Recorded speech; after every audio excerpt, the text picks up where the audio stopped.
Let's just keep this between us. You got it. You got it. Let's keep the whole thing between us. That's right. So until we put it on the internet.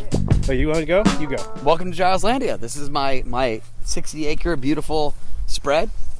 Thank you for having me. This is wonderful. For those of you who are listening, if there are, we're at Gileslandia. It's Giles's birthday. Absolutely. Just turned 40. Yeah. Just turned 40. And so I'm having a big 40th blowout because I figured having a 40th blowout was better than killing myself. It sure is. We're bringing Scrap with us. Yeah. Yeah, okay. Scrap the little dog. Her actual name is Molly. Molly. Yeah, Molly. Yeah. So, Steve, I'm taking you right through as we're walking. So, for the listeners out there. Yeah, for the listeners, we're walking through the woods. woods. We're going through hiking trails that my dad and I have built. These are horse logging trails. We've used these to log all my firewood for the past 3 years. These woods were once at one point a farmland, and in the last 30 years have grown up to be the woods. These woods have seen a lot of wood, but they've never seen a wood like the wood that they've built with you. Sorry, I had to. Yeah, you're good. You're good. It's been a crazy experience, man, growing this property and then horse logging it for all my firewood or whatever. So the Reverend Brian Giles, for those listeners out there, is a homesteader. Can you explain what that is? So, come on, Scrap. To me, a homesteader is a person who tries to live primarily off their land. So I grow about 85% of my food on my property. That's awesome. And I get all 100% of my heat off my property. That's also by cutting cool. trees. And I don't cut too much. I mean, Steve, as you can see, we can stop right here and you can look around. I see nothing but trees. Yeah, I clearly haven't cut so many trees that it's even noticeable that I cut trees. But I've cut trees through here for years. Is there any sign that I've cut trees out here? Barely. Right. It's a good way to live, and I'm also a birder, and so I try to keep the birds alive by not destroying their habitat. So I'm an environmentalist guy. Here, Scrap. Oh, don't worry, Molly will keep up. Molly, you don't need to call that dog. She will follow us anywhere. All right, I'll take your word for it. Yeah. I'm new to the dog. Oh, there she is. Molly will not leave us. She will go off, and she'll come back. She'll go off, she'll come back. Okay. These are her woods, man. These are her woods. I'll keep that in mind. So, okay, your 40th birthday has been awesome so far. It's been super chill, mostly relaxed, a lot of fun. Super good people. You know good people. True. Well, most of the people that are here are homesteaders, right? So most of the people I know are people who have lived back to the land. Like people left the city in the 70s and 80s, and they decided they didn't want to do that whole city thing, man, living for that dollar and chasing that dollar. They wanted to live off the land, so they moved up here and they grew all these gardens, and they built their own houses, and some of them lived in buses, and some of them lived in campers, and some of them lived in yurts and teepees. See, that's wild to me. I don't think I could do that. I don't think I could build a house. I wouldn't know the first steps to that. You could. So I graduated college, and I decided that I wanted to build my own house, and I had no experience. I literally had never swung a hammer professionally in my entire life.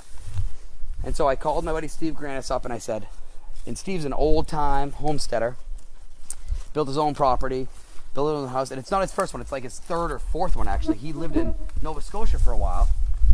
And Steve said, Steve, I want to work for you, but I have no experience whatsoever. He said, I could start you at $12 an hour, US. And I was like, okay, fine. Is that good for US? I know it's like... No, it's terrible. That's terrible pay, man. For us, the minimum wage is $10.50. But for under the table work that you're only going to get seasonally, you're only going to work there for like a couple of months a year. It's not great, man. So Steve said, okay. So Steve taught me the business end of a hammer, and he taught me how to frame a doorway, how to frame a window, how to put a roof on. You just get the windows and doors fingerprints on the weapon. Ha ha! Throw a joke on there. Steve Fudge with a joke. Threw a joke in.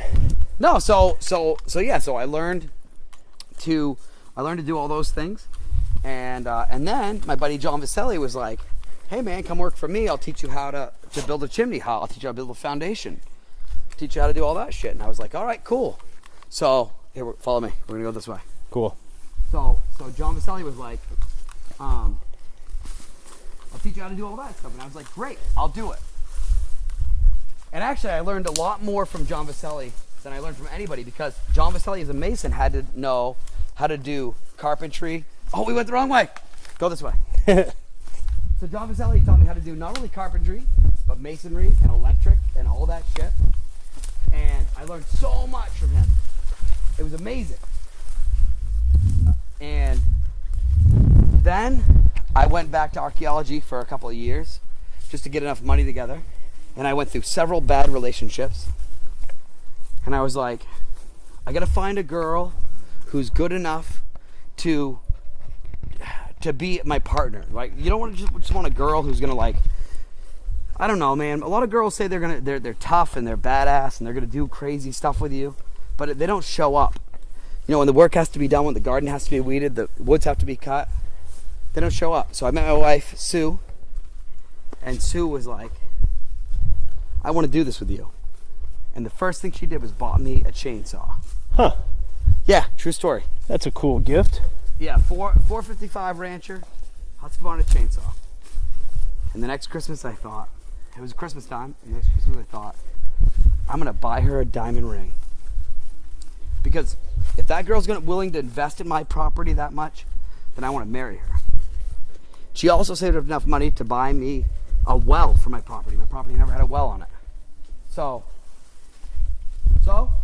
I bought her a diamond ring, and I asked her to marry me. I was like, you know what? You're the fucking coolest girl I've ever met. Like, I want to marry you. And it was a really wise decision. Like, she's helped me build this entire house, and we had a baby together. Like, she's great. She's great. So That's some baby you have there. Mm-hmm. She's the sweetest, kindest, most beautiful baby you ever met. Barely makes a sound, that thing. So, no, the listeners can't see this, but right now I want to show you, Steve, that right there is a vernal pool. That used to be an old cattle drinking pond. And just over that hill, just over that little knoll there, the people, like 1950s, 1960s people, they built a pond there to feed their cattle. But before that... And you own this. I own it, yeah. So, I'm going to fix it someday. But up here, the people 10,000 years before that, the Passamaquoddy people, put a stone in the place so that people would know there was water here. And that stone, hold on, we're walking through the woods here. So for our listeners, we're walking through the woods of Giles Landia. When I find it, I'll let you know. Yeah, I think we told them that already. Then there's just been woodsy sounds through the whole thing. We didn't insert that in post. These, going through bramble and stepping on twigs and shit. Oh man, I can't find it. It's too dark. God damn it. Is it a real small rock? Yeah, it's a small rock, but it's marked with like the Passamaquoddy were here. Here we are in Jarslandia, looking for a small rock. When we find one, so my land is huge. Steve's gonna test. Like, we're gonna study its habits. We've now walked at least 5-6 minutes or whatever, and we're not even close to the end of my property. We're at 8 minutes of our walk. There you go. Yeah. 8 minutes in. And we're walking at a pace too. Like we're not. Yeah, we're doing all right. We're not stopping to talk. We're talking as we go. This is my daily dog walk, by the way. Good. I take Bentley and Molly out, see the sights. But it is getting really fucking dark, Steve. Yeah, that's why I chose now, so we can do it before it's pitch black. Well, you're scaring me a little bit. Well, that's because I'm not wearing any clothes. I'm totally kidding. As long as you don't fall and hurt yourself. I know these woods like the back of my hand, so we're pretty good. I trust you. So I want to show you this right here. We're gonna come down here for a second. So when I first bought the property, I was walking through the woods, and I came across a small depression in the soil down right there. So you recommended a psychiatrist. Yeah. It got it on a regimen of pills. And so in that depression of soil, I found a lead pipe leading into the soil, and then there was a cedar bucket that was buried in the soil. So I dug up the cedar bucket, and I took all the parts of the old cedar bucket, I put them around the post of a tree, and then I dug into the side of the mountain, and I found a spring that runs for 4 seasons of the year. Even in the coldest season of the year, the spring runs. And I've had this water tested. This is pure as Poland spring. It's the most beautiful, fresh water you can drink. Comes right out of that PVC pipe that I put in the side And it of the doesn't ground. freeze up.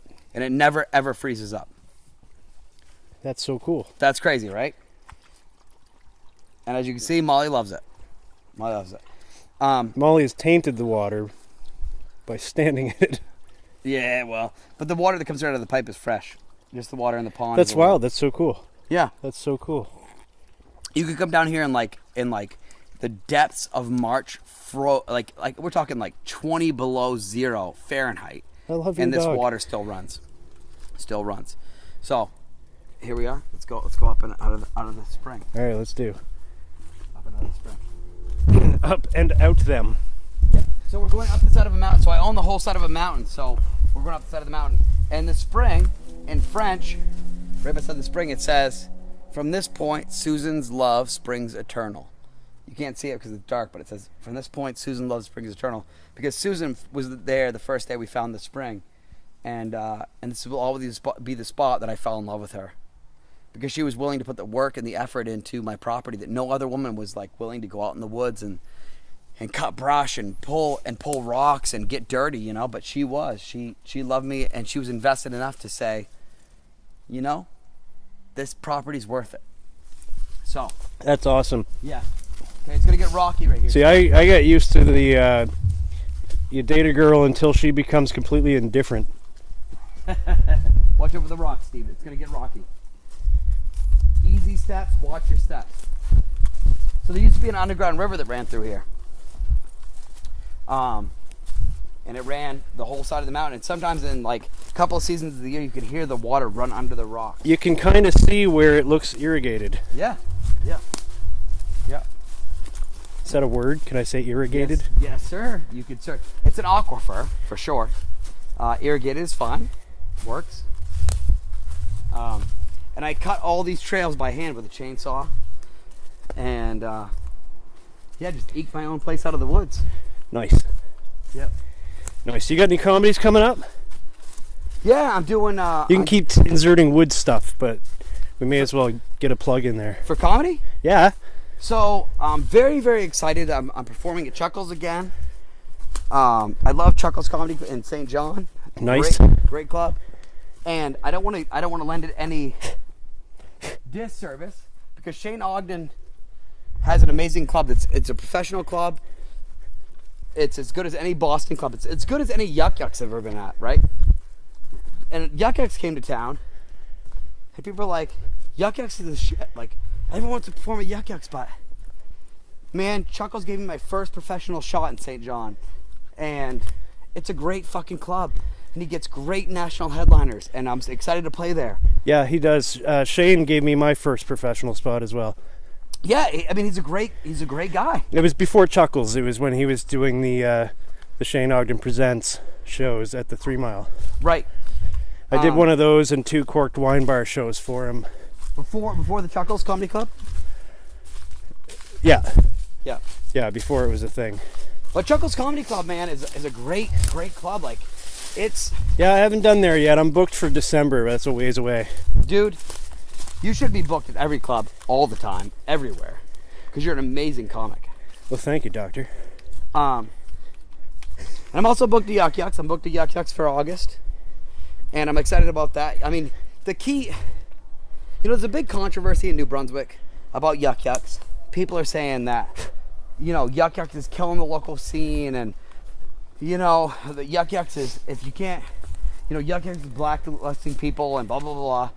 But the truth is, you get into Yuck Yucks, and it's your key to the whole Canadian comedy scene.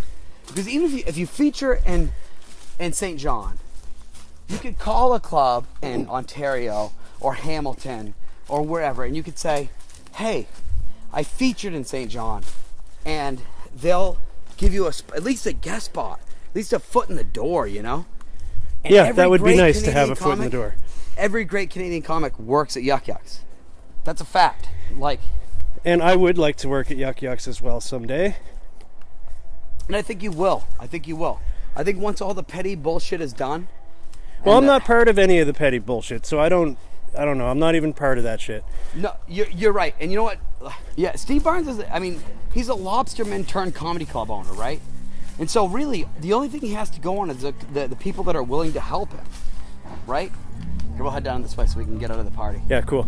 No, he's still super nice to me. Yeah, wicked nice, right? So we're out of the woods. We're back at the party. We're going to get away from where the music is happening currently and keep jibber-jabbering. So when you... let's talk about writing. You been writing? You know what? I don't write as much as I would like. Like, I feel like... Let's sit on the steps right here. Yeah, let's just hang out on the steps. It's a little stoop sitting, like St. John style, man. Oh, and it comes with bubble wrap. Hold on. We went through the woods in Giles Landing, and now we're going to do a little St. John style... Hold this. Okay. Just don't press buttons. That's bubble wrap. Steve's playing with bubble wrap right now. I had to. He's very excited. You want in on this? No, I'm good. All right. You don't want a piece of that? You sure? Yeah. Where were we? What are we writing. We're talking about writing. So writing. No, I don't write as much as I'd like to either. I should take more time to sit down and do it. So I've got two schools of thought on this whole writing thing. School of thought number one is that, like, the great comics, the really great comics, write new material all the time, right? And you're envious of them. Like Carlin wrote a new set every 2 years, and then as soon as he was done with that set, he threw it out in the garbage, and that was it. And then you've got like Mark Splood. Mark Splood brags that he writes a new set every time he goes on the stage, you know? But I don't know if I have the creative genius or the creative ability to write a new set every time. I think you do, but I don't think it's necessary. But because it is, there's nothing wrong with keeping a set you wrote and doing it a whole bunch of times in a whole bunch of different places. Okay. But what I don't like to do personally is I don't like to write a set and then do it at the same place twice in a row. Right. And you have that cool spreadsheet, man, where you do a set and then you put it on your spreadsheet, your Excel spreadsheet. That is thanks to Helen Steer, who made me the cool spreadsheet. Dude, it's genius. To quantify when your material has been done and who you've done it for is amazing. I don't have the attention to detail to do that. It was honestly one of the sweetest things anyone's ever done for me, was that she did that. Well, I really loved her support. It's brilliant. And it's a great, but you know what? Most comics, like, we have to rely on the same material. And here's the thing that in the past 6 months has gotten to me. That's really like jumped up and bit me in the ass. Oh, there's scrap. Money. As comics, the comics who are reciting their material over and over again and doing a great job at doing the same consistent, great material, the same material they've been working for years, those comics are getting consistent work. Like, if you can do a great comedy set over and over again, people will pay you to do that great comedy set over and over again, right? It would seem. I don't know. I've been in the business for a really long time, man. I mean, I performed in Boston. Yeah, you've been Portland, performing years longer than I have. Years and years and years. And the guys who make How many years have you been doing this? Well, let's see. I'm only on 3. So I'm just a baby. So a lot longer than that. So I'm 40 years old. Yeah. And the first performance I ever did in stand-up comedy I was 16 years old. 16. So I was in a program in Maine called Jobs for Maine Graduates. And it was a class. And they had a Jobs for Maine Graduates conference. And I had done some Shakespeare. I'd performed some Shakespeare in Portland and whatever. And my teacher said, hey, we're doing this conference. Do you want to do 15 minutes of stand-up? And I said, sure, let's do it. 50? 15. Oh, 15. Okay, that makes more sense. I was like, holy shit. So I go to for 50 before you've done it before? I was 16 years old, so I would go to University of Maine at Farmington, and there's 500 people in this audience, right? And at the time, like, I didn't even know what offensive was, right? So I started doing this whole bit about Rush Limbaugh, and I started doing this whole bit about how leprechauns were fighting with the Lucky Charms guy over the rainbow, and how gay people were fighting with with the Lucky Charms, got over the rainbow and shit. And they pulled me off the stage. I only lasted about 7 minutes, and they were like, "You're too offensive," because it was high school, right? Like, I think it was a really fucking good bit, because I think, like, you know. Right, but if you do it at a high school, they're gonna. You do it at high school, they're you're gonna pulled, police right? your material, right? So then I just did parties and shit for a couple of years. I'd go to a party and my buddy would say, "Hey, this is my friend Brian Giles. He's a stand-up comic. You want to hear him perform?" And I'd be like, "Yep." And I'd get up there and I'd just rip some shit, you know. And my shit usually consisted of, I had a couple of characters and I did a couple of bits. How's And your it wasn't beer very doing good. there? Excellent. Okay. Excellent. Because mine's almost empty. We gotta get another one. We can go in the house and get whatever we want, or go up to the keg. So, so I it got was some in the cooler over there. So it was all going good, and then about 2000, no, I want to say it was 1999. The show hasn't been named yet, by the way. You can also suggest names for the podcast. The Giles Landia Party Podcast, or the Brian Turns 40 Podcast. Well, I'm not gonna rename it every episode. I still haven't named the whole podcast. What about the Steve Fudge is Awesome Podcast? I could call it that, but it Yeah. sounds a little boasty. But it's true. I mean, if A little you braggadocious. can you boast if it's true? I think even if it's true, it's still boasting, isn't it? Isn't it wrong to gloat? I don't know. If I had a 10-inch penis and I was like, I have a 10-inch penis, would it be boasting or would it be like speaking the truth? I have like a 4-inch penis right now. Like, I'm not gonna go name a podcast like I have a 4-inch penis, right? Right. Yeah. I'm Mine's a cube, so I'm not gonna name it after my dick. Is it really square? Like, it's really weird. Just a cube. Wow. Just a tiny little 1-inch cube. I call it Rubik because I can't figure it out. Never solved this mystery. Okay, I'm both lying and joking. Oh, but Jesus. It's Yeah. I don't even know what to say to fucking that, dude. If you have a 1-inch penis, it's whatever. It's 1-inch average. cube. I have average. I don't know if that's average. I think that's below average. I think that's really below average, dude. Yeah. Well, That's why I'm single. Yeah, that makes good sense. Girls don't like my cube. But you're really good at like Donkey Kong and shit. Hey, so I gotta ask you, like, so we're on a podcast, and I know we're talking about me, but let's talk about you for a minute. Let's talk about you. So you go to this club, the Barcade, and you compete to win at Donkey Kong and pinball and all that shit. Yeah, it's right? 83 Bar Arcade in St. John, New Brunswick. Hey guys, so Chris and Matt are here. We're doing a podcast right now. We're recording on this taser. This is Steve Fudge. I'm Brian Giles. This is Matt Smith. Matt Smith. He is my Fudge. niece's boyfriend, and Correct. this is Chris Steve. Chris Thomas, and Chris Thomas is my niece's boyfriend's stepfather. Yes. My mother. Yeah. My father. My mother. My yeah, father. I mean, I know it's Washington County. It's what it is. So we're recording a podcast about comedy and about the woods and about whatever. How, you having a good time at Giles Landia? All things that Having are an Giles. absolute amazing time. Wondering when you're going to take the stage. Soon. We're going to record this podcast. We're going to and record this go- podcast and we're going to go do Then we're gonna go some do a material. thing. Yeah, for sure. Nice. Yeah. We'll hit So the this is stage. going to hit the internet here like a couple of weeks, right? Yeah, probably within a Hit couple the internet in a weeks. couple of weeks. You guys will be famous. Do you have anything to say to your fans? I have no fans. He's the youngin'. These guys don't want to talk to their adoring They don't want to fans. talk to the adoring fans, which is bullshit, right? 'Cause People we're- are awesome. Okay, there People you are go. awesome. Take that message to the bank, people. People are awesome. Because he's talking about you. Yeah. It's all you people You, out the there. people. I don't Yeah, know why all I you people looked in the at world. it. The thing can't see me acknowledging it. Oh, that was nice. Yeah, it was beautiful. good. Beautiful. It's It's good. beautiful. Maybe I'll just name the podcast podcast. That's a great idea. Yeah, It's a great idea. I'll figure out how to spell it. So- You guys can suggest names for the podcast as well. Do you have a name for Steve Fudge's podcast? I haven't named it yet. Backyard party. Backyard Party Podcast. Backyard Party Podcast. But it's not always going to be a Well, backyard no, party. the last one started in my room, but I didn't post it yet because I don't have a name for the show. Matt, you got a name for like a Steve Fudge's podcast? No, I'm trying to think.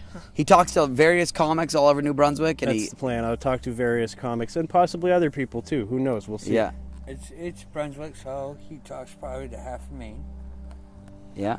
Over The half half- of Maine actually shares the border with Canada. The half main, half pod half cast.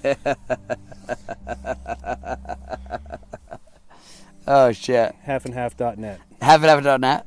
I like that. Probably already taken by No, it's probably good. half and Yeah. half company. By a creamer company, probably. Trademarked by Yeah, creamers probably get Maybe I'll that. just call my podcast Creamer Podcast. Creamers are mulatto people. Is that a thing? Yeah, mulattoes are half black, half white, right? Do they call I'm them not trying to be creamers? racist. I'm just saying mulattoes I've never are heard half. that term for mulatto. Yeah, mulatto is half black, half white. I've heard right? mocha. Oh. Yeah, mocha. Oh, well, I'm not Mocha a... is like half black, half white. I'm not in Canada. It's called a mocha. I call it mulatto people. Mulatto. Mulatto. We say mulatto. I'm not trying to be racist. But I've heard people say Is that mocha. racist to say that? I don't know. This is all being recorded. I call my brother mocha. Racism.html podcast. No, it's not racist. We're not racist. We're not racist. Matt Smith on record. We're not racist. We're not racist. He's got a mulatto brother. He calls So how much time we got on this podcast Look so far? at, we're like 25 minutes. Are you serious? That's it? Yeah. Shit, man, we gotta How come up with long some are more your material. podcasts? We're aiming for an hour, but they're All loose. right. Whatever. All I right. don't care. If we run out of time, we run out of time. So what do you want to talk about? I want to talk more about your life and creative process and writing and shit. Oh yeah, right. So you were on a tirade about, I'm calling it a tirade now, about growing up in comedy and how you got into it and all that. You were 19, I think, the last No, part 16. I was 16. So the first time No, I did when comedy, I interrupted, I mean. first time I did comedy, I was 16 years old. Yeah, you did 15 minutes. And I did 15 minutes, and I got pulled off stage because I was so offensive. And then I get to 21 years old, and my Your buddy. beer is not empty? Okay. Nope. And so I was Mine is. Let's 21 go. years old. My buddy said, "Hey, let's do this bar, right?"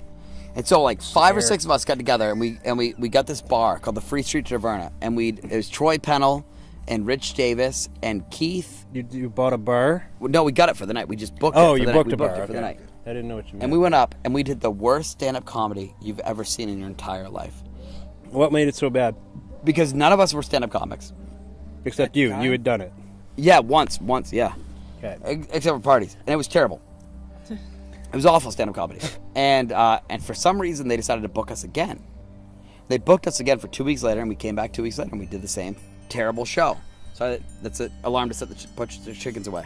You fucking hated the show and then did it again? Yeah, we did it again multiple The times. same show that you hated? Yes, It sounds multiple like times. it was Hold on on, the I'm edge. hold on, enjoying hold on. I'm enjoying your alarm, and it seems to be going along with the fireflies I'm watching over there, That's my alarm to put the chickens away. which is really Put cool. the chickens away.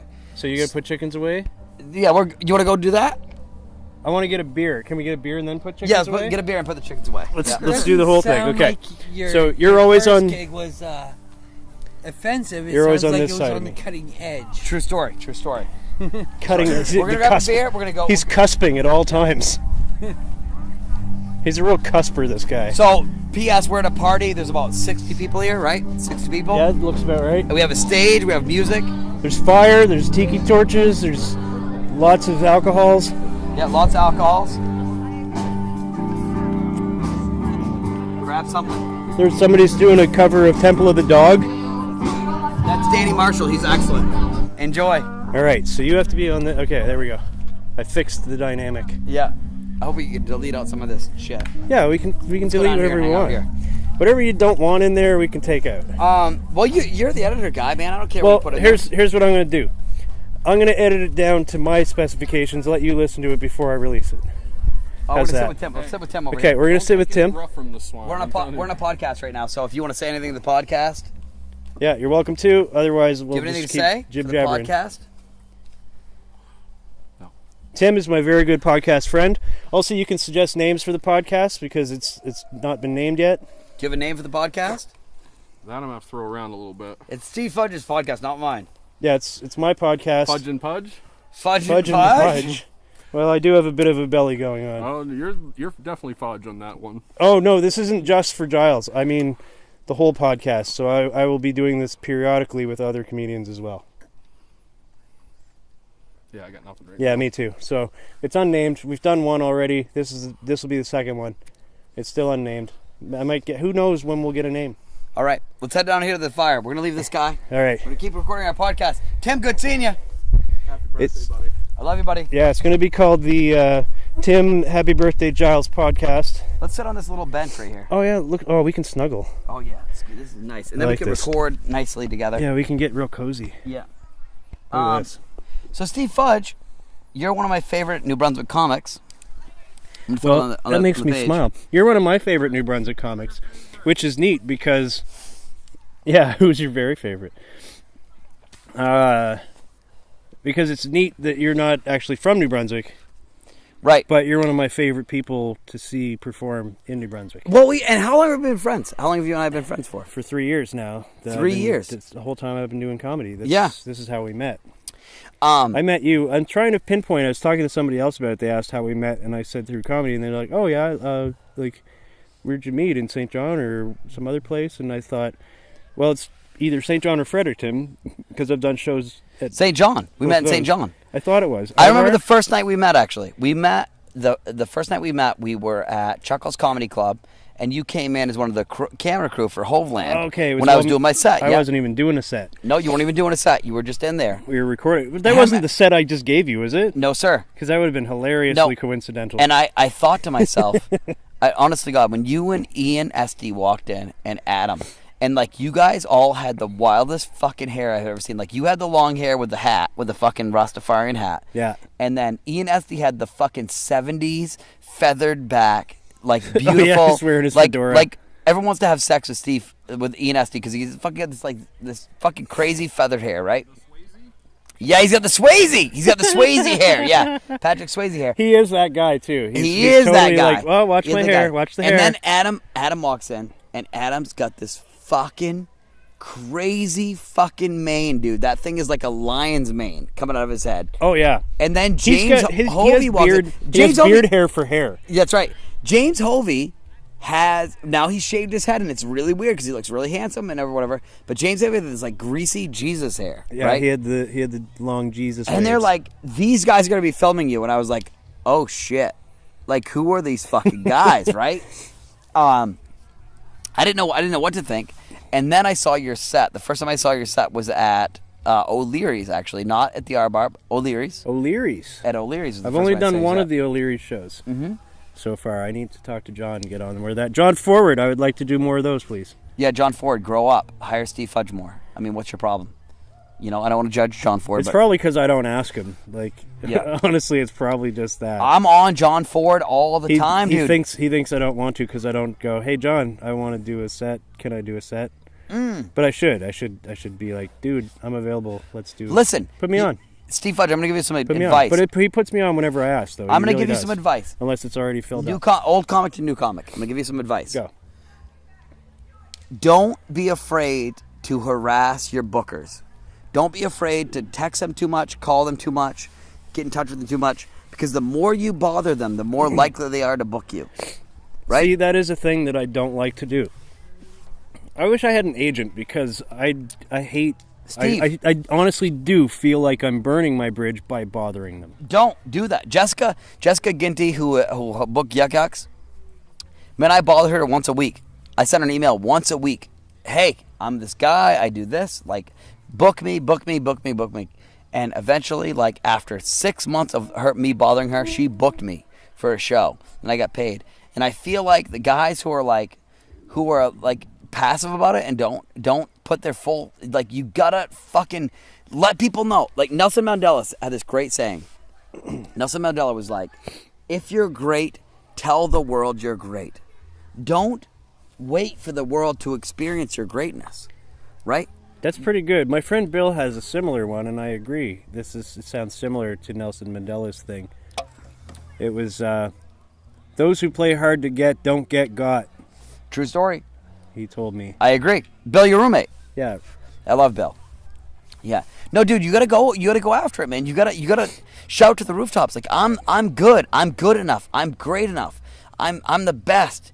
And you don't just like sell yourself. It's the opposite of selling yourself short. You want to fucking tell people like No, it's not selling myself short. It's the lack of selling myself. Yeah. That's the problem. Because I do feel like I will just irritate them to the point where they won't take me. Steve, you're a great comic.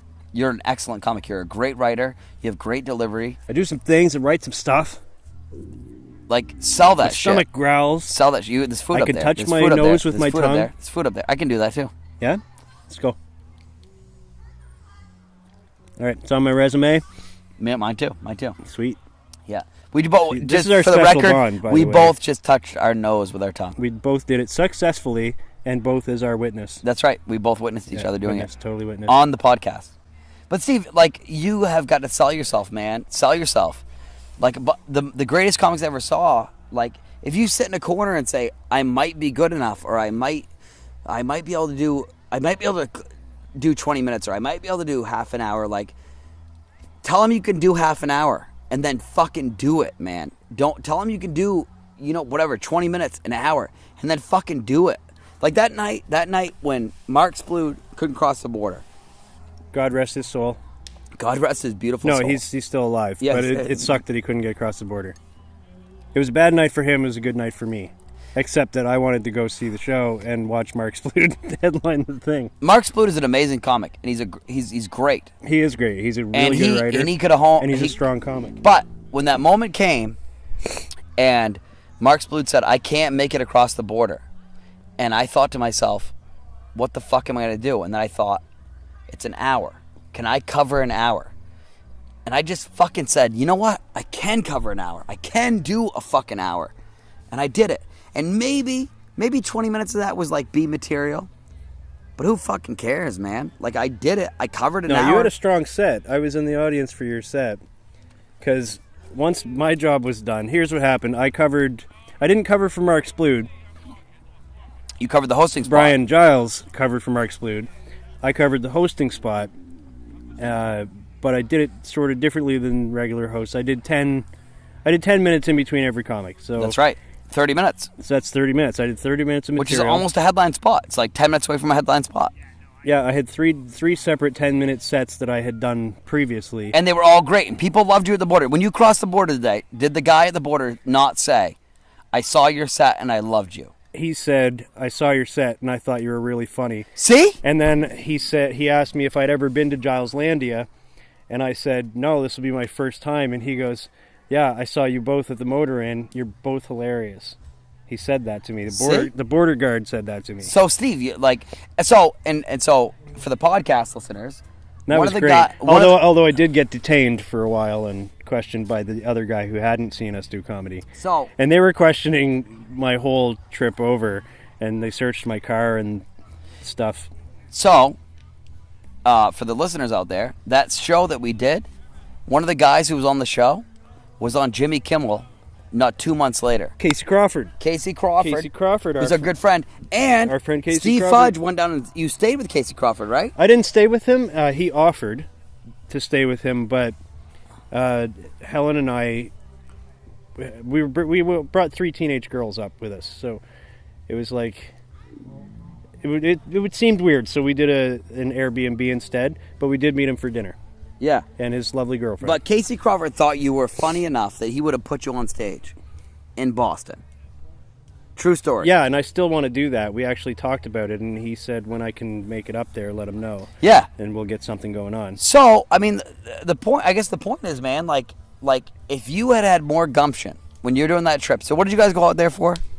You went out for we were bringing the teenagers to a Troye Sivan concert. Gross. Yeah. What is that? I don't even know what that is. It's gross. It's like the new Bieber or whatever. Yeah, gross. Yeah, gross. I want to puke right in my mouth right now. Either way, I puked in your mouth a little. If you had said, Casey Crawford, can you get me on stage in Boston?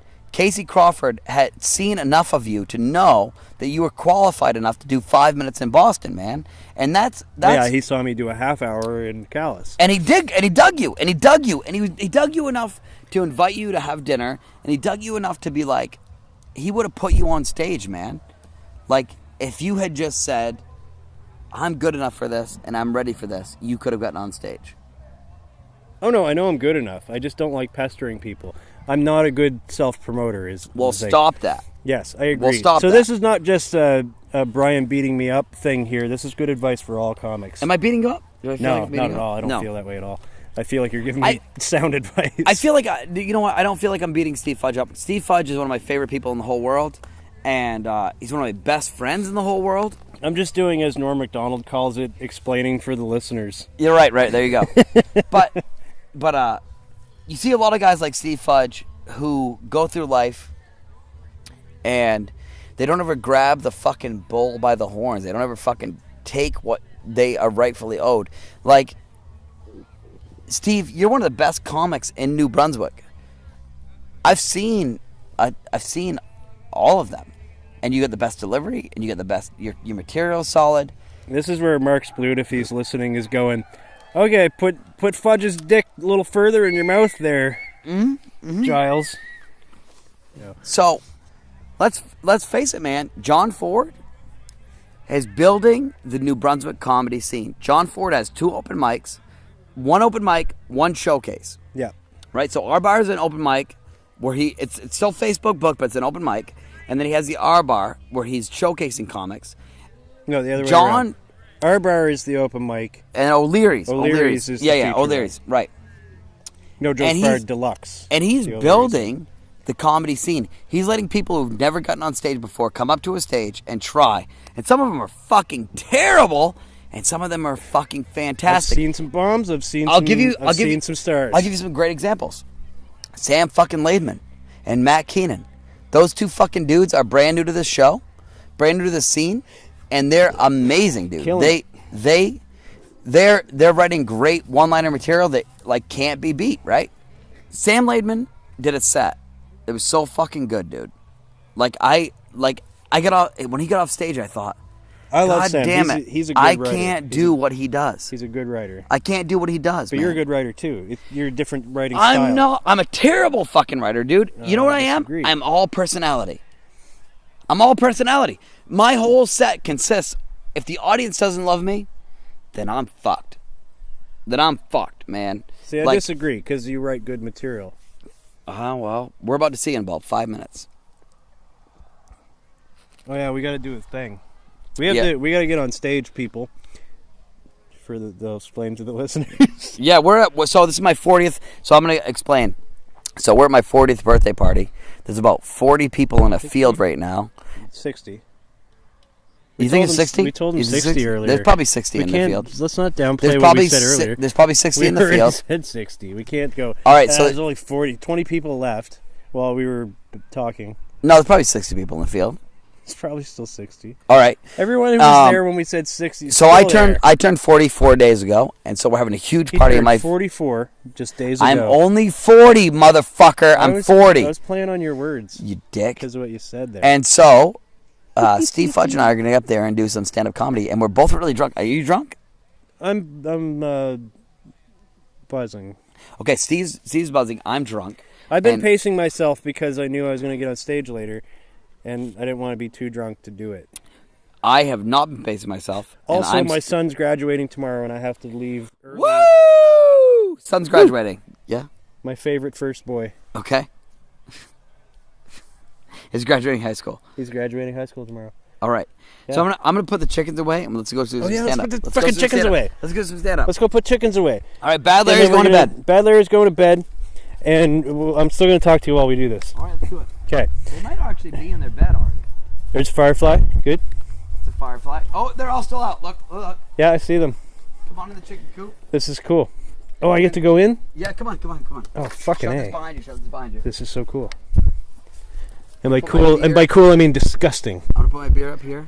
Does it lock on its own? Are we Yeah. Are we stuck in here now? And I'll tell you when I put Bad Larry away. So not Bad Larry. Not Bad You're Larry. gonna hug the chicken gently and put them away. He seemed okay with that. Yeah, they're good. They love their daddy. Okay. And then I'm gonna put the second chicken away. All right. Put the chicken away. So you just fucking put them near the entrance and then they just stand there. That's right. What's that about? No, they'll go to bed. Oh, so I got one upside down. See, I got one upside down. It's a breach. My bad. Get in there. What do we do? And then they just take it? They're like... Yeah, they want to go to bed. We are subservient. It's time for bed. So why do you save Bad Larry for last? Because Bad Larry is such a bad motherfucker that if you don't... Yes? I'm putting Bad Larry away. As soon as we put the chickens away. We're filming our... We're videotaping. We're audio taping our podcast. With no tape. There's no tape. It's just all digital. I'm just recording on this taser. And so I'm going to put Bad Larry away, and then we're going to go do some comedy. Okay, Bad Larry? Bad Larry? Do you have anything to say? Bad Larry. Bad Larry's not saying shit. Yeah, he's not saying nothing. Bad Larry's an asshole. I'll put it near the thing, though. I could hear them. All right. All right, chickens. Little bit of chicken talk there. Barely hear 'em. Good Barely. night. You want some stand up? It was sort of audible. All right, Steve. You All right. wanna do this? Rescue that. All right, podcast listeners, we gotta go. We're gonna go do some material. This has been Brian Giles, the Reverend Brian Joseph Giles, and the Reverend Steve Fudge. revered for my drinking abilities. Yep. We've had a nice time, I think. had We a- hiked through the woods. We put the chickens away. We had a delightful We time. had a little party. I got to see some of your property. It's fucking really dark now, and there's fire everywhere. Yep. And we gotta go do some comedy for the people. Let's do it. All right. All right. Cheers. Bye. Thank you for being on my podcast. You're welcome. Happy birthday. All right, stand-up comedy. I pat my back just to pass the time, 'cause I love myself.